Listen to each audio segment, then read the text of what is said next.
එතකොට අපි දැන් කතා කරලා කෙටි කාලය ගැන කතා කරමු. ඒ කියන්නේ කෙටි කාලයේදී නිෂ්පාදන පිරිවැය ගැන අපි කතා කරා. දැන් අපිට තියෙන නිෂ්පාදන ක්‍රියාවලියේ දිගු කාලයේදී පිරිවැය හැසිරීම ගැන තමයි මෙතෙන්දී කතා කරන් තියෙන්නේ.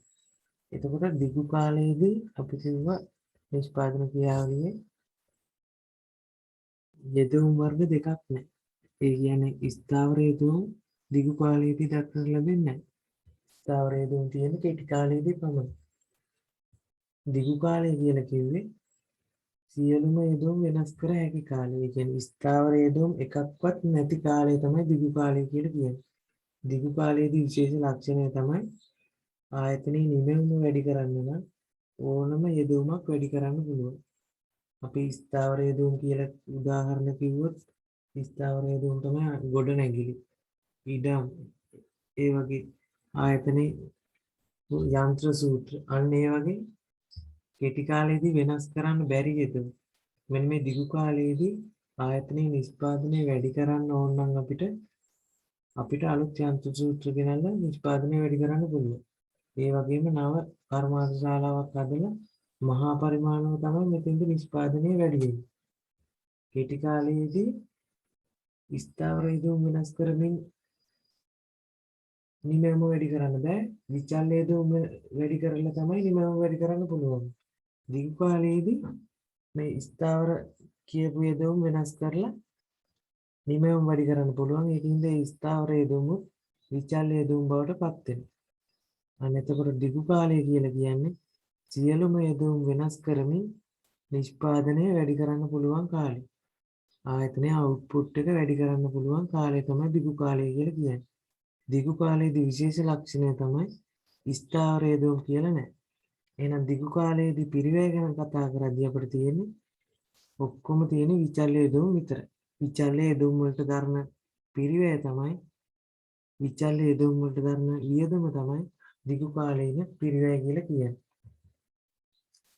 ඒක තමයි මෙතන කියලා තියෙන all factors are variable. So there are no fixed cost and all costs are variable.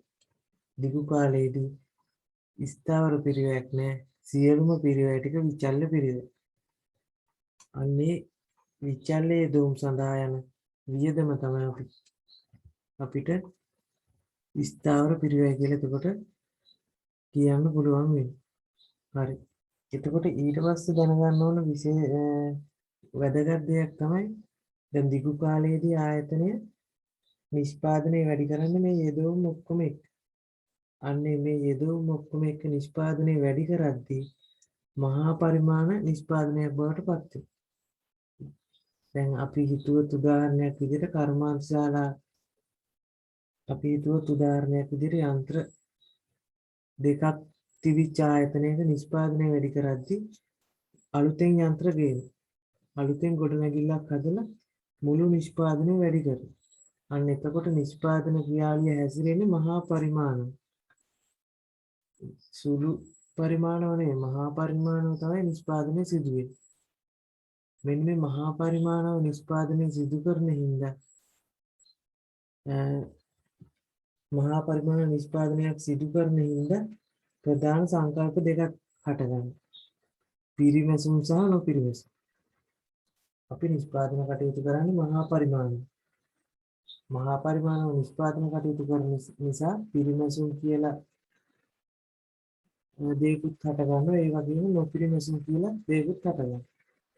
මෙන්න පිරිමැසුම් සහ නොපිරිමැසුම් කියන දේ මත තමයි දිගු කාලයේදී නිෂ්පාදන දිගු කාලයේ පිරිවැය සිට නිෂ්පාදන ක්‍රියාවලිය තීරණය වෙන්නේ පිරිමැසුම් සහ නොපිරිමැසුම් මත. ඒ වගේම තමයි දැන් නිෂ්පාදනයේ පිරිවැයට සම්බන්ධ නිසා පිරිවැය තීරණය වෙන්නේ දිගු කාලයේදී පිරිමැසුම් සහ නොපිරිමැසුම් මත.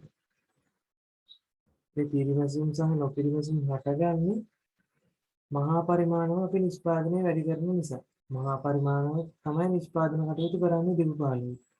මොකද ස්ථාවර යෙදවුම් විචල් යෙදවුම් කියලා දෙකක් නැහැ. ඔක්කොම තියෙන්නේ විචල් යෙදවුම් නිසා. අන්න ඒ හේතුව නිසා තමයි මෙතන පිරිමැසුම් සහ නොපිරිමැසුම් කියන දේ හටගන්නේ. එතකොට නිෂ්පාදන ප්‍රොඩක්ෂන් පාඩමේදී කතා දෙයක් ඇති මෙතන මේ පිරිමැසුම් සහ නොපිරිමැසුම් ගැන කතා කරන්න තියෙන්නේ. එතෙන්දි කියන පිරිමැසුම් හටගන්න හේතු වෙන දෙයක්. ඉකොනොමික්ස් ඔෆ් ස්කේල් කියලා පිරිමැසුම් වලට කියනවා අපි ඩිස්ඉකොනොමික්ස් ඔෆ් ස්කේල් කියලා නොපිරිමැසුම් වලට කියනවා. එතකොට පිරිමැසුම් හටගන්න දෙයක් තමයි පිරිමැසුම් හටගන්න හේතුව තමයි කෙටි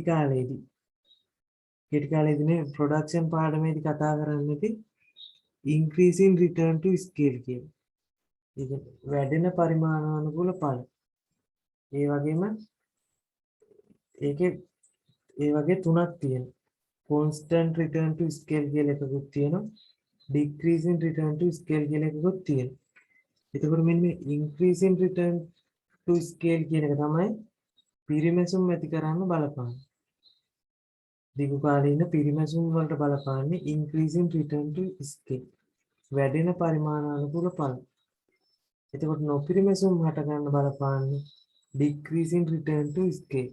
ඒ කියන්නේ හීනවන පරිමාණානුකූල ඵල. මෙන්න මේ දෙක මත තමයි නිෂ්පාදන ක්‍රියාවලියේ දිගු කාලයේ තීරණය වෙන්නේ.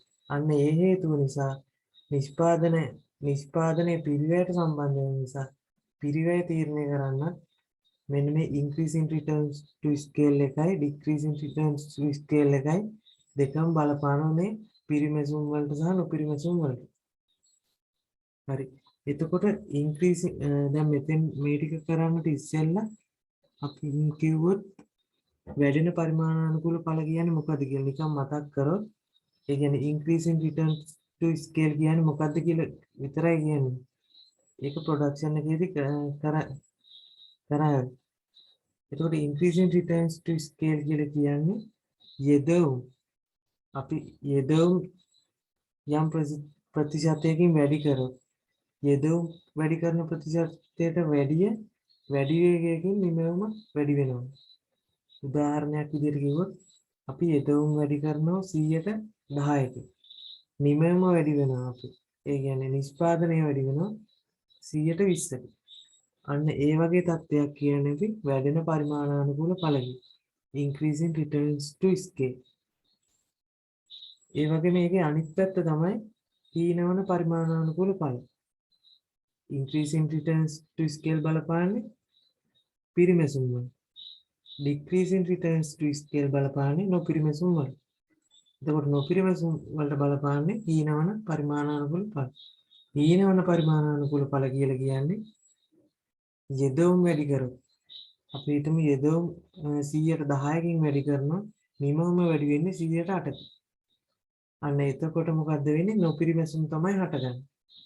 එතකොට මේ පිරිමැසුම් වලට සහ නොපිරිමැසුම් හටගන්න විදි දෙක තමයි කිව්වේ.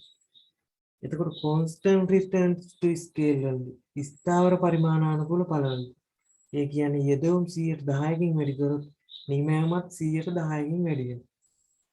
එතකොට යෙදවුම් සහ නිමවුම් වැඩි වෙන ප්‍රතිශතය සමාන අනුපාතයකින් තමයි යෙදවුම් සහ නිමවුම් වැඩි. මෙන්න මේ තත්ත්වයේදී මේ පිරිමැසුම් සහ නොපිරිමැසුම් කියන දෙකම හටගන්නේ ස්ථාවරව තමයි තියෙන්නේ. පිරිමැසුම් හටගන්නෙත් නැහැ, නොපිරිමැසුම් හටගන්නෙත් නැහැ, ස්ථාවරව තමයි තියෙන්නේ. හරි. එතකොට ඊට පස්සේ මෙතන තියෙන benefits to a larger scale of production. දැන් පරිමාණානුකූල මහා පරිමාණයෙන් නිෂ්පාදනය කරනවා. මහා පරිමාණව නිෂ්පාදනය කරනකොට පිරිමැසුම් හට ගන්නවා. අන්නේ පිරිමැසුම් හට ගන්න වාසි නැත්නම් පිරිමැසුම් හට ගන්න හේතු තමයි මෙතන තියෙන්නේ. මහා පරිමාණව නිෂ්පාදනය කරද්දී පිරිමැසුම් හට ගන්නවා. ඒ පිරිමැසුම් වල වාසි අපිට හොඳ පැත්ත තමයි මෙන්න මෙතන කරුණු ටිකක් දීලා තියෙන්නේ. ඒකේ පළවෙනි එක තියෙන ස්පෙෂලායිසේෂන්. ඒ කියන්නේ විශේෂීකරණය. අර අපි මහා පරිමාණානුකූලව දැන් කුඩා ආයතනයක් වගේ නෙමෙයි මහා පරිමාණානුකූලව නිෂ්පාදනය කරනකොට අපිට ශ්‍රම විභජනය විශේෂීකරණය වගේ ඒවා යොදා ගන්න පුළුවන්. අන්න ඒ හින්දා අපිට පිරිවැය අඩු කරගන්න පුළුවන්. අන්න ඒක එක හේතුවක් වෙනවා. එතකොට මේ දෙවෙනි හේතුව තමයි purchasing volume. purchasing volume කියලා කියන්නේ දැන් කුඩා පරිමාණව නිෂ්පාදනය කරනවට වැඩිය මහා පරිමාණව නිෂ්පාදනය කරද්දී අපිට මිලදී ගන්න අපි මිලදී ගන්න ප්‍රමාණය වැඩිනේ. අන්නේ විශාල තොගයක් තමයි අපි මිලදී ගන්න යන්නේ. දැන් කුඩා ආයතනයක් මිලදී ගන්න තොගයකට වැඩිය ලොකු තොගයක්නේ මහා පරිමාණ ව්‍යාපාරයක් මිලදී ගන්න. අන්න එතකොට වෙන්නේ ඒ තොගේ වැඩිවීම මත ව්‍යාපාරයට වාසියක් වෙනවා. ඒ කියන්නේ අපි ගොඩක් මිලදී ගන්නවා නම් අපට ලාභයක් තියෙනවා. අන්න ඒ වගේ එකක් තමයි එතනින් අදහස් වෙන්නේ. ඒ වගේම efficient use of capital. ප්‍රාග්ධනයේ කාර්යක්ෂම මේ තුන්වෙනි එක තමයි efficient use of capital. ප්‍රාග්ධනයේ කාර්යක්ෂම භාවිතාව. දැන් අපි හිතුවොත් කුඩා පරිමාණව නිෂ්පාදනය කරනවා දැන් ගොඩනැගිලි නැත්නම් යන්ත්‍ර පහක් අපේ ආයතනයේ තියාගෙන ශ්‍රමිකයෝ 50කින් වගේ වැඩ කරන තත්ත්වයක් හිතමු. එතකොට දැන් අපි මේ කුඩා පරිමාණව නිෂ්පාදනය කරද්දී මේ විදිහට කරන්නේ. එතකොට ඒක මහා පරිමාණ කරනවා නම් අපි ලොකු සේවකයෝ ගොඩක් දාලා වැඩ කරනවා කියලා හිතමුකෝ. මහා පරිමාණ. එතකොට ප්‍රාග්ධනය, ඒ කියන්නේ යන්ත්‍ර ගොඩනැගිලි ආයතන භාවිතා කරන ගොඩනැගිලි. අන්න ඒවට ඒව කාර්යක්ෂම භාවිතා කරන්න පුළුවන්. ඒ කියන්නේ ඒවට යන පිරිවැය අඩුයි.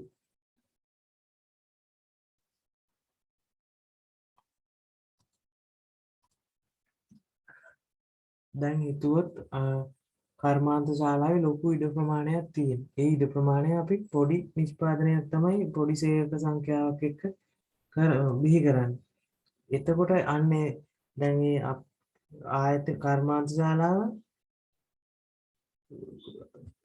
කුඩා පරිමාණයෙන් නිෂ්පාදනය කරත් එක පිරිවැය යන්නේ මහා පරිමාණව නිෂ්පාදනය කරත් අර ප්‍රමාණයම තමයි වැය වෙන්නේ. එතකොට කුඩා පරිමාණව නිෂ්පාදනය කරනවට වඩා මහා පරිමාණව නිෂ්පාදනය කරද්දී අපට වාසියක් අත් වෙනවා. ඒ කියන්නේ ඒ ප්‍රාග්ධනය කාර්යක්ෂමව භාවිතා කරලා තියෙනවා. අන්න ඒ නිසා පිරිමැසුම් ඇති වෙනවා. ඒ වගේම ඩිසයින් ඇන්ඩ් ඩෙවලොප්මන්ට් කොස්ට්. එතෙන්දී අපිට මෙහෙම හිතන්න ඕනේ. ඒ කියන්නේ දැන් ආයතනයේ ඔය ඩිසයින් ඇන්ඩ් ඩෙවලොප්මන්ට් කොස්ට් කියන එක කුඩා පරිමාණව කරත් දරන්න වෙන විදිහට. ඒ වගේම ඒ වියදමම මහා පරිමාණයෙන් නිෂ්පාදනය කරත් ඒ වියදම දරන්න. එතකොට මහා පරිමාණව නිෂ්පාදනය කරනකොට ඩිසයින් ඇන්ඩ් ඩෙවලොප්මන්ට් කොස්ට් එක අඩු වෙන්න හේතුවක් වෙනවා. ඒ වගේම මෙතන කොස්ට් එකක් දීලා තියෙනවා. ඒ කියන්නේ මහා පරිමාණව නිෂ්පාදනය කරොත් අපට අවාසිසහගත පැත්තට වෙන දේවල්. ඒක දීලා තියෙන කෝඩිනේෂන් ප්‍රොබ්ලම්. ඒ කියන්නේ සම්බන්ධීකරණ ගැටලු. දැන් මේ උදාහරණයක් විදිහට කිව්වොත් ආයතනයේ මහා පරිමාණ වීමත් සමග අර සේවක යොමුගේ ගැන බලන්න වෙන්නේ නැහැ. දැන් සේවකයෝ ගොඩක් වැඩ කරනවා නම් ආයතනය තුල මහා පරිමාණය නිෂ්පාදනය කරනකොට සේවකයෝ විශාල සංඛ්‍යාවක් ඉන්නවා. ඒකෝ සේවකයන් ගැන අවධානය යොමු කරන්න වෙන්නේ නැහැ නේ වැඩි. අන්න ඒ හේතුව නිසා ඔය වෘත්තීය සමිති වගේ මේ වෙලා අර දැන් වැඩ වර්ජනයක් එහෙම කරොත් එහෙම අන්න ඒ වගේ තැන් වලදී ආයතනයේ නොපිරිමැසුම් ඇති වෙන බලපං. හරි. එතකොට දැන් කිව්වා පිරිමැසුම් වල වාසි සහ නොපිරිමැසුම් ඇතිවීමෙන් නැතිවන ඒ අවාසි. ඊට පස්සේ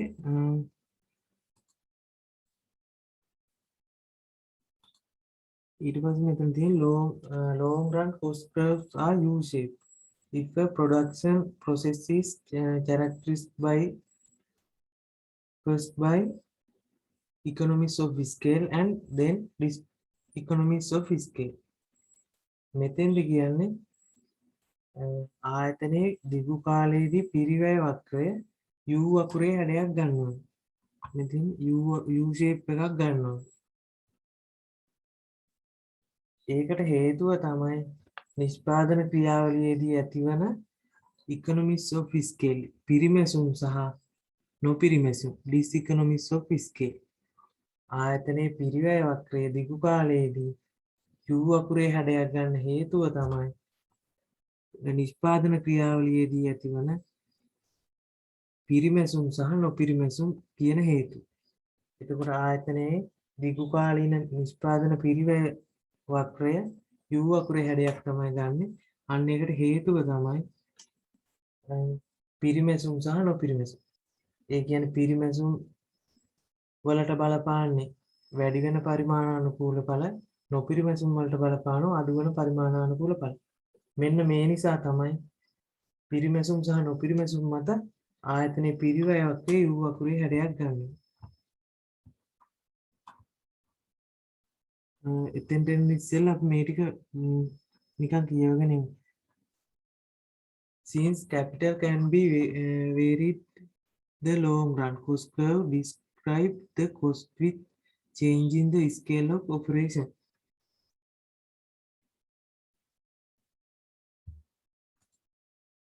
මෙතෙන්ද කියන්නේ මේ අපි ප්‍රාග්ධනය වෙනස් කරමින් long run එකේදී නිෂ්පාදන ක්‍රියාවලිය යෙදෙනකොට ඒකේ පිරිවැය වක්‍රයෙන් describe වෙනවා. ඒ කියන්නේ පැහැදිලි වෙනවලු විවිධ the cost with change in the scale of operation. ඒ කියන්නේ විවිධ පරිමාණයේ නිෂ්පාදනය කරනකොට අපේ cost එක වෙනස් වෙන ආකාරය. ඒ කියන්නේ ආයතනයේ පරිමාණය වැඩි කරන්න අපේ cost එක මොන වගේද හැසිරෙන්නේ කියලා. ඒක තමයි මෙතනින් කියලා තියෙන්නේ.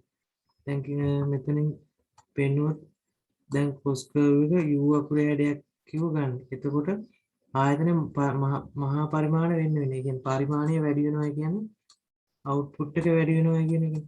මේ අතට යන්න අපිට පෙන්නනවා මේ cost curve එකකින් කොහොමද cost එක හැසිරෙන්නේ කියලා. දැන් මේ හරියදී cost එක වැඩි ඊට පස්සේ යන්න නිෂ්පාදනය වැඩි කරන්න කොහොමද cost එක හැසිරෙන්නේ කියලා පෙන්නනවා. ඒක තමයි එතන පැහැදිලි කරලා තියෙන්නේ. ඊට පස්සේ long run cost curves minimum cost for producing various level of output assuming an ideal input combination. එතනින් කියලා තියෙන්නේ ඒත් අර cost එක ගැනම පැහැදිලි කරලා තියෙන්නේ. අපට අවශ්‍ය අවම producing various level of output assuming an ideal input combination. ඒ කියන්නේ යෙදවුම් ප්‍රමාණයකට අපි නිෂ්පාදන ක්‍රියාවලියට යොදන යෙදවුම් ප්‍රමාණයෙන් අපට ලබාගත හැකි අවම පිරිවැය. අපි නිෂ්පාදන ක්‍රියාවලියට යොදන යෙදවුම් වලින් විවිධ මට්ටම් වලදී විවිධ නිෂ්පාදන මට්ටම් වලදී යන අවම cost එක පෙන්වන එක තමයි long run එකේ cost curve වලින් කියන්නේ. ඊට පස්සේ කියනවා any change in operating environment lead to a shift in long run cost curve. එතනින් කියන්නේ කුමන හෝ වෙනස් වීමක් මත අපේ මෙහෙයුම් පරිසරය. ඒ කියන්නේ නිෂ්පාදන කටයුතු වල වෙනස් වීමක් නිසා මේ long run cost curve එක වෙනස් වෙනවා. ඒ කියන්නේ නිෂ්පාදන කටයුතු වල පිරිමැසුම් තියෙනවා නම් cost curve එක පහළ යන්න තමයි බලපාන්නේ. නොපිරිමැසුම් තියෙනවා නම් පිරිවැය වක්‍රය ඉහළ යන්න තමයි බලපාන්නේ. ඒක තමයි එතනින් කියන්නේ. ඊට පස්සේ කරන්නේ කියන්නේ long run cost curves reveals the nature of economies and diseconomies of scale, optimum plant size, planning decision. මෙන්න මෙතනින් කියන්නේ අපිට අර දෙයම තමයි මෙතනත් කියන්නේ. දිගු කාලීන පිරිවැය වක්‍ර වලින් හෙළිදරව් කරනවලු nature of economies and diseconomies of scale. ඒ කියන්නේ පිරිමැසුම් සහ නොපිරිමැසුම් වල ස්වභාවය. optimal plant size ඒ කියන්නේ ප්‍රශස්ත ආයතනය ප්‍රශස්තව කොතනද ඉන්න ඕන. අන්න ඒ වගේ දේවල් ඒ වගේම planning decision. ඒ කියන්නේ සැලසුම් කරන තීරණ වගේ දේවල් පෙන්눔 කරනවලු දිගු කාලීන පිරිවැය වක්‍රයේ. මෙතන long run cost function the long run total cost curve දිගු කාලයේ මුළු පිරිවැය සිතය describe the minimum cost of producing each output level when the firm is free to vary all output level. ඒ කියන්නේ මෙතනත් අර දෙයම තමයි කියලා තියෙන්නේ. දිගු කාලින පිරිවැය වක්‍රයකින් describe කරනවා, පැහැදිලි කරනවා the minimum cost of produce. අවම පිරිවැය නිෂ්පාදනය සඳහා වැය වන අවම පිරිවැය output level when the firm is free to vary all output level. ඒ කියන්නේ ආයතනයේ යෙදවුම් සියලුම යෙදවුම් වෙනස් කර හැකි කාලයේ හැකි ඉන්පුට් ලෙවල් එක. ඒ කියන්නේ දිගු කාලයේදී නිෂ්පාදනය කරන්නේ සියලුම යෙදවුම් වෙනස් කරමු. අන්නේ සියලුම යෙදවුම් වෙනස් කරමින් නිෂ්පාදන කටයුතු සිදු කරන විට එක් එක් අවුට්පුට් ලෙවල් එක් එක් නිෂ්පාදන මට්ටමේදී වැය වන අවම පිරිවැය තමයි නිරූපණය කරන්නේ නිෂ්පාදන පිරිවැය සිතේ දිගු කාලයේදී. ඒ වගේම කියලා තියෙනවා one of the first decision to made by the owner නැත්නම් manager of a firm is to decide the scale of operation. මෙතනින් කියන්නේ දැන් මේ දිගු කාලීන පිරිවැය සිතේ ඒ කියන්නේ දිගු කාලීන පිරිවැය වක්‍රේ අයිතිකරුවෙක් හරි කළමනාකරුවෙක් හරි තීරණය කරන්න ඕනේ. ඩිසයිඩ් කරන්න ඕනලු මොන පරිමාණයෙන්ද ආයතන ව්‍යාපාර කටයුතු පවත්වාගෙන යන්නේ. නැත්නම් ඔපරේෂන් ඒ කියන්නේ මෙහෙයුම් කටයුතු නිෂ්පාදන කටයුතු මොන පරිමාණයෙන්ද මොන දැන් කොස්ට් කර්ව් එක මොන ලක්ෂයෙන්ද කටයුතු කරගෙන යන්නේ කියලා තීරණය කරන්න ඕනේ. තීරණයක් ගන්න ඕනේ මෙන්න මේ කොස්ට් එක දිහා බලන්න. දැන් එතකොට අපි කතා කරා කොස්ට් එක දිගු කාලයේදී පිරිවැයට බලපාන්නේ පිරිමැසුම් සහ නොපිරිමැසුම්. පිරිමැසුම් වලට බලපාන වැඩෙන පරිමාණානුකූල ඵල. නොපිරිමැසුම් වලට බලපාන අඩු වෙන පරිමාණානුකූල ඵල. මෙන්න මේ හේතු දෙක නිසා පිරිවැය සිත U අකුරේ හැඩයක් ගන්නවා කියලා අපි කිව්වා. එතකොට මෙන්න මේ U අකුරේ හැඩය ගන්න හේතු ටික තමයි මෙන්න මෙතන තියෙන්නේ. එතකොට දිගු කාලයේදී පිරිවැය දැන් මෙහෙම කිව්වොත් පිරිමැසුම් සහ පිරිවැය අතර තියෙන ප්‍රතිලෝම සම්බන්ධතාවය. ආයතනයේ නිෂ්පාදන ක්‍රියාවලියේදී පිරිමැසුම් වැඩි නම් පිරිමැසුම් තියෙනවා නම් ඒකකයක් නිෂ්පාදනය කරන්න යන පිරිවැය අඩු වෙනවා. දැන් උදාහරණයකින් හිතුවොත් අපි මහා පරිමාණව නිෂ්පාදනය කරද්දී භාණ්ඩ විශාල ප්‍රමාණයක් නිෂ්පාදනය කරනවා. එතකොට තොග අපිට තොග ගන්න යන අමුද්‍රව්‍ය තොගයක් ගන්න යන පිරිවැය අඩු වෙනවා විශාල වශයෙන් නිෂ්පාදනය කරනකොට. දැන් භාණ්ඩ 1000ක් හදන්න යන අමුද්‍රව්‍ය ප්‍රමාණය හිතමු ටොන් එකක් කියලා. එතකොට ඒ වගේ නෙමෙයි මහා පරිමාණව නිෂ්පාදනය. ටොන් 10ක් ගන්නකොට අපිට ගැනුම් වලින් වාසි වෙනවනේ.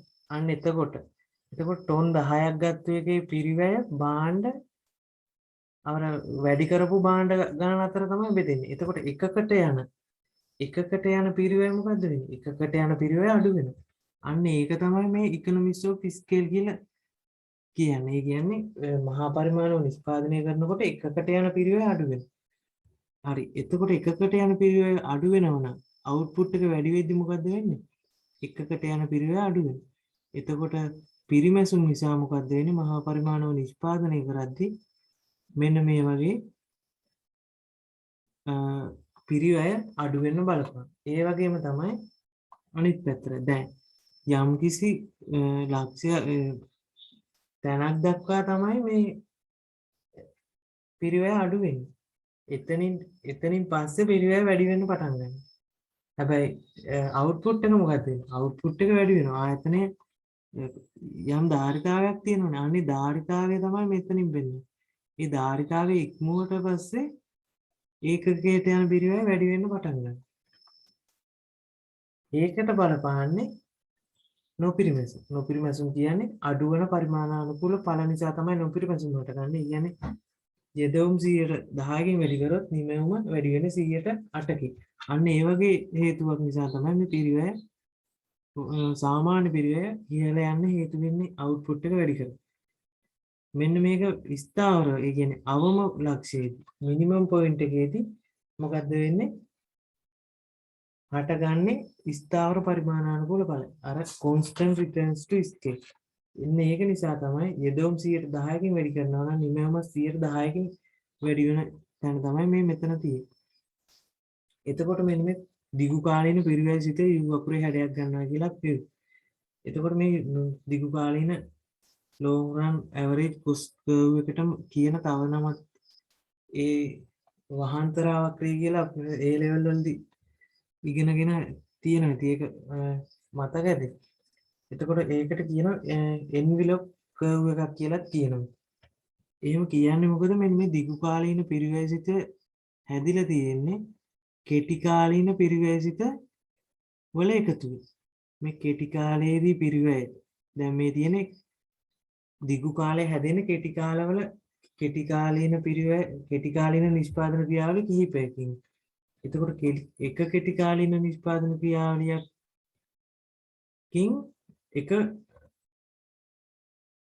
එක පිරිවැය සිතයක් නිර්මාණය වෙන කෙටි කාලේ. අන්න ඒ වගේ මේ කාල ගොඩකදී කෙටි කාල ගොඩක එකතුවකින් තමයි දිගු කාලීන නිෂ්පාදන ක්‍රියාවලිය දිගු කාලයේදී කොස්ට් එක හැදෙන්නේ. පිරිවැය වක්‍රය හැදෙන්නේ. දැන් ෂෝට් රන් එකේ කොස්ට් කර්ව් ගොඩක් එකතු වෙලා තමයි ඒ ඔක්කොම වහගෙන තමයි මේ කෙටි කාලයේදී පිරිවැය සිත ටික වහගෙන තමයි මේ දිගු කාලීන පිරිවැය සිතේ හැදෙන්නේ. ඒක පොඩ්ඩක් මතක තියාගන්න. ඊට පස්සේ long run average cost.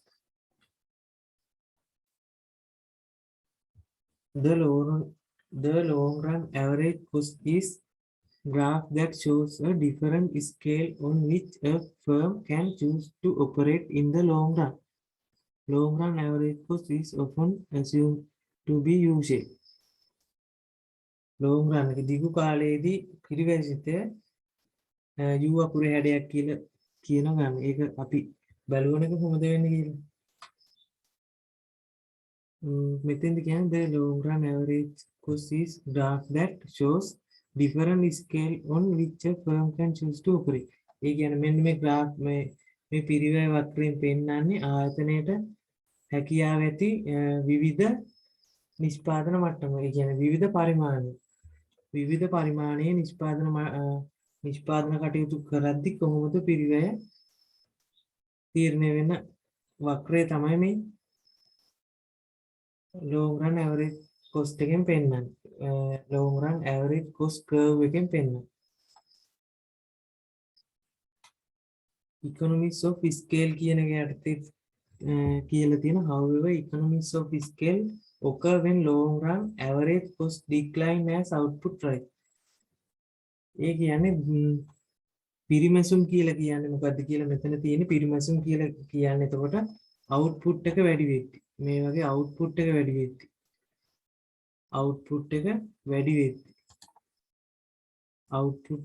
වෙද්දි මොකද වෙලා තියෙන්නේ average cost එක අඩු වෙලා මේක average cost එක අඩු වෙලා තියෙනවා එකක් හදන්න යන පිරිවෙල මොකද වෙලා තියෙන්නේ අඩු වෙලා දැන් output එක මුලදී එකක් හදන්න යන පිරිවෙල වැඩි output එක වැඩි වෙත්ම මේ පිරිවෙල අඩු වෙනවා අන්න ඒකට තමයි කියන්නේ economies of scale කියලා ඒ කියන්නේ පිරිමැසුම් කියලා කියන්නේ ඒක පිරිමැසුම් කියන්නේ එතකොට භාණ්ඩ එකක ප්‍රමාණය වැඩි කරද්දී ආයතනයේ නිෂ්පාදනය වැඩි කරද්දී මහා පරිමාණ නිෂ්පාදනය කරද්දී එක් භාණ්ඩයක් හදන්න යන පිරිවෙල ක්‍රමෙන් අඩු වෙනවා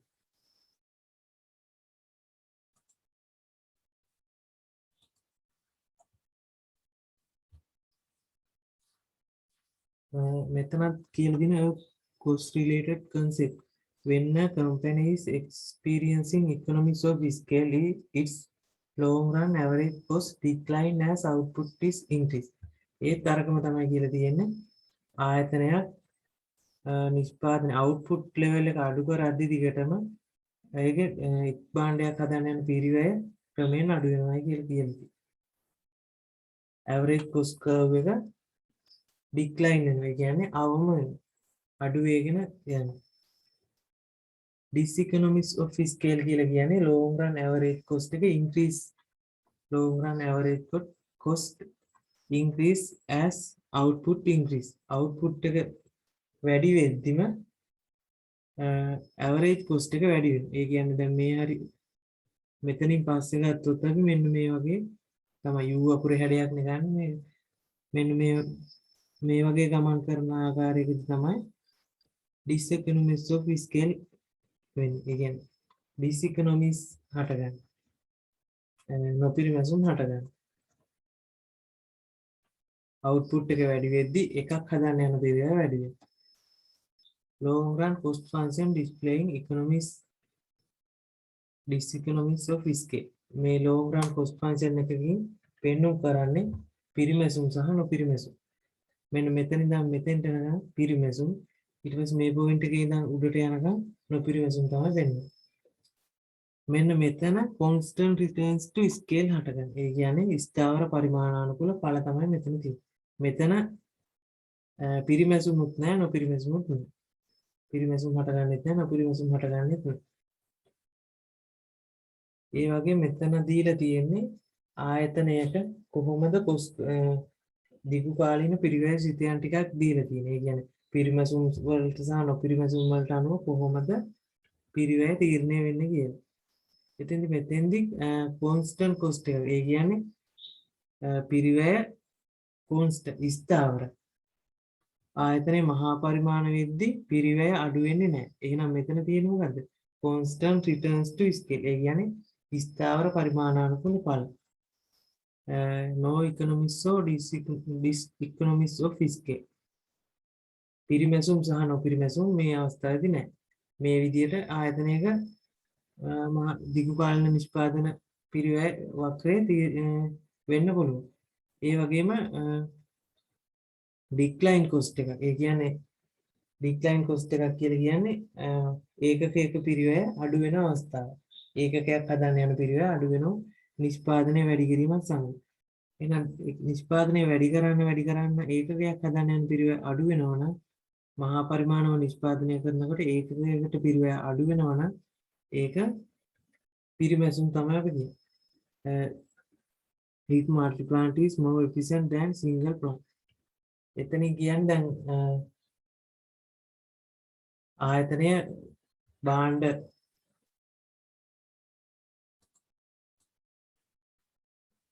එතෙන්දි වෙන්නේ අර එකම භාණ්ඩේ එහෙම තමයි හිතන්නේ. දැන් මල්ටි ප්ලාන්ට් කියන එක හිතන්න වෙන එකම භාණ්ඩේ ශාඛා දෙකකින් විකුණනවා. එතකොට දෙකකට යන්නේ වෙනස් පිරිවැය. භාණ්ඩේ එක වුණාට පිරිවැය වෙනස් වෙනවා. අන්නේ එකකින් ආවරණය වෙන එකකින් වැඩි පිරිවැයක් යන එකකින් එතකොට අනිත් එකෙන් ඒ පිරිවැය ආවරණය කරගන්න එකක් වගේ එකක් තමයි එතනින් කියන්නේ. එතකොට මේ output එක මෙතන more efficient කියලා කියන්නේ එතකොට දෙක එක භාණ්ඩය ශාඛා දෙකකට විකුණන තත්ත්වයකදී ඒ එක ශාඛාවකින් වෙන අලාභය අනිත් එකෙන් ආවරණය කරගන්න පුළුවන් වගේ තත්ත්වයක්. එහෙමනම් එතකොට ඒක වැඩි වාසි කියලා තමයි කියන්නේ. අන්න ඒ නිසා ඇවරේජ් කොස්ට් එක අඩු වෙනවා. නිෂ්පාදනය වැඩිවත්ම ඇවරේජ් කොස්ට් එක අඩු වෙනවා. එතන ඩික්ලයින් කොස්ට් එක. ඒ කියන්නේ පිරිමැසුම් තමයි හටගන්නේ. ඒක පිරිවැය අඩු වෙනවා කියන්නේ පිරිමැසුම් හටගන්න අවස්ථාව. ඒ වගේම U shape එකේ හැඩයක් තියෙන්නත් පුළුවන්. U shape එකේ හැඩයක් කියන්නේ දැන් අපි කතා කරපු වගේ දිගු කාලින පිරිවැය වක්‍රය. පිරිමැසුම් වගේම නොපිරිමැසුමුත් තියෙන්න පුළුවන්. ඒක නොපිරිමැසුම් හටගන්න. නොපිරිමැසුම් හටගන්න හේතුව තමයි අර coordinating cost. ඒ කියන්නේ ආයතනයේ මහා පරිමාණ වීමත් සමග මෙතන තියෙන coordinating cost කියලා ආයතන මහා පරිමාණ වීමත් සමග මොකක්ද වෙන්නේ? ඒක සම්බන්ධීකරණ ගැටලු ඇති වෙනවා. ආයතනයේ ධාරිතාවය ඉක්මවල ගිහිල්ලා සම්බන්ධීකරණ ගැටලු ඇති වෙලා අන්න ඒ නිසා ආට ගන්න පිරිවැය. ඒ නිසා පිරිවැය වැඩි වෙනවා. අන්න ඒ හේතුව නිසා U shape එකේ වක්‍රයක් හැදෙන්න පුළුවන්. ඊට පස්සේ අවසානට තියෙන්නේ පිරිවැය නම්‍යතාවය. පිරිවැය නම්‍යතාවයත් එක්ක මේ පිරිමැසුම් සහ නොපිරිමැසුම් හටගන්නේ කොහොමද කියලා බලන්න. එතකොට පිරිවැය නම්‍යතාවය කියලා කියන්නේ අර ඉල්ලුම් නම්‍යතාවය වගේම තමයි. නියමවම 1%කින් වැඩි කරන විට කොස්ට් එක කොච්චර ප්‍රමාණයකින් වැඩි වෙනවද කියලා වගේ අදහසක් තමයි මෙතනින් බලන්නේ.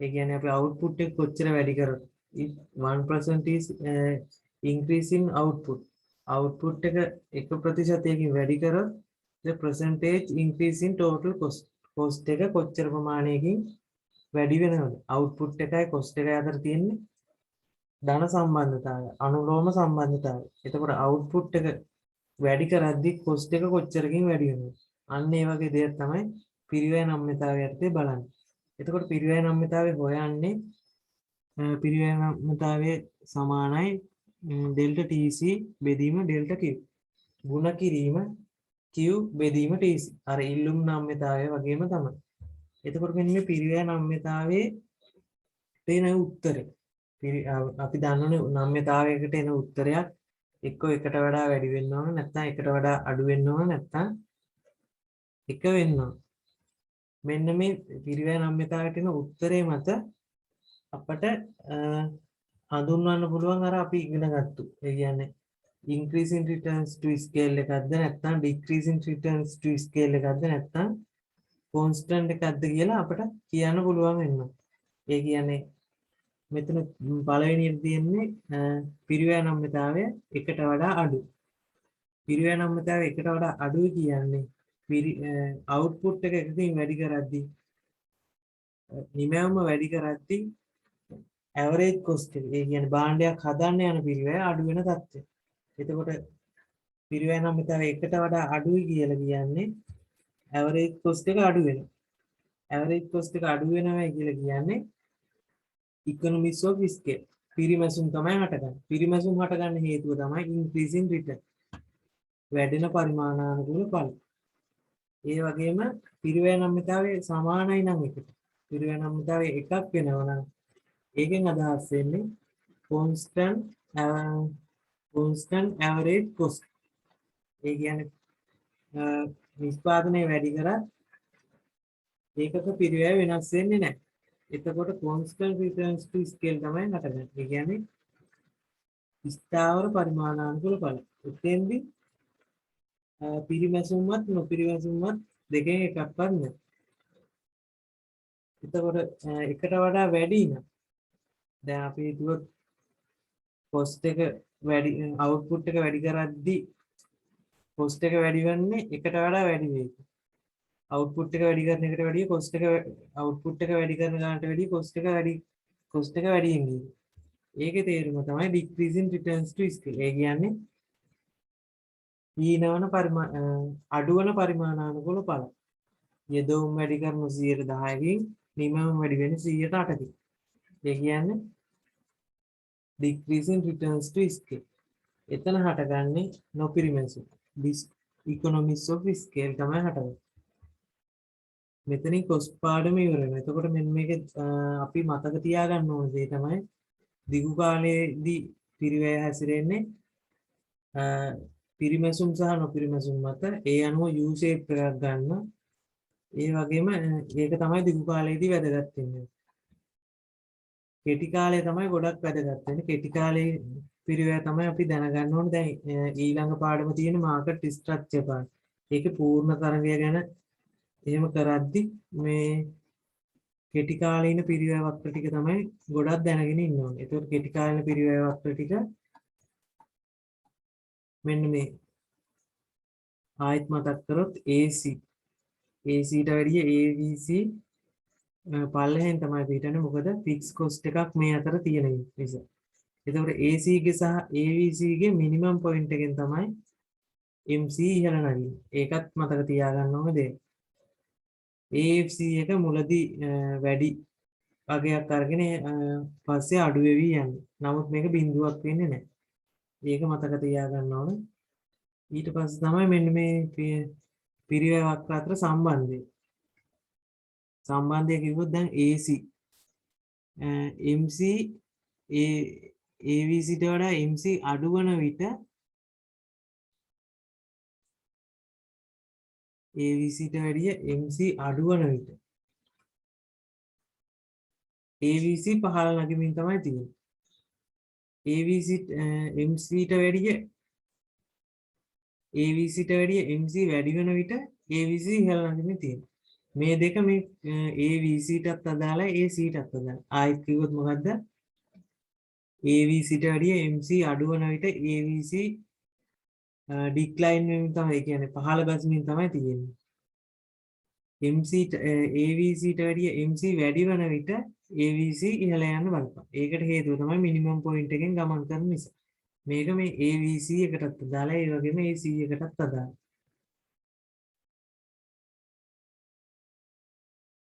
මේ ටික කතා කරන්නේ මේ ටික තමයි මේ පාඩමෙන් දැනගන්න ඕන ටික. කෙටි කාලයේදී කොහොමද කොස්ට් කර්ව් ටික හටගන්නේ, ඒ වගේම දිගු කාලයේදී පිරිවැය වක්‍රය කොහොමද හැසිරෙන්නේ කියලා. කෙටි කාලේ තමයි ගොඩක් මතක තියාගන්න ඕනේ. ඊට පස්සේ තියෙන මාකට් ස්ට්‍රක්චර් කියන පාඩමේ පූර්ණ තරඟයට අදාළ පූර්ණ තරඟයේ හැසිරීම ගැන කතා කරද්දී පිරිවැය වක්‍ර ටික ඕන වෙනවා. හරි, එතකොට මෙතනින් මේ පාඩම ඉවරයි.